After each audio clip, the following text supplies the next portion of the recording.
La situation économique après la guerre est en train de s'éclaircir et le tableau est plus noir et compliqué que ce que le ministre des Finances pensait.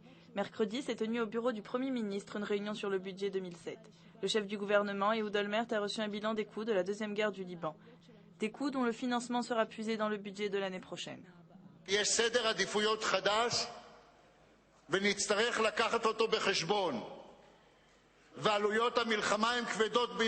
La demande prioritaire vient du ministère de la Défense. Selon des économistes militaires, il aurait besoin de 20 à 30 milliards de shekels dans les 4 années à venir afin de recouvrir les dépenses de la dernière guerre, mais également dans le but de se préparer aux futurs scénarios possibles. Les sommes phénoménales dont il est question et qui concernent la défense nationale ne font que s'ajouter aux demandes des autres ministères.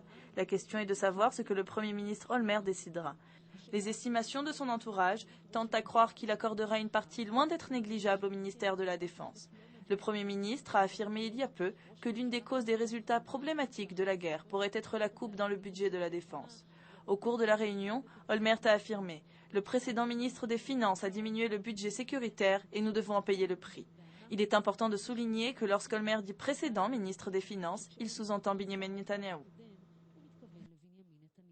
כנראה שראש הממשלה מחפש לא להפיק לקחי אמת מהמלחמה שעברנו כולנו, אלא שהוא מחפש את התירוצים שלו לקראת ועדת החקירה הממלכתית שקום תקום.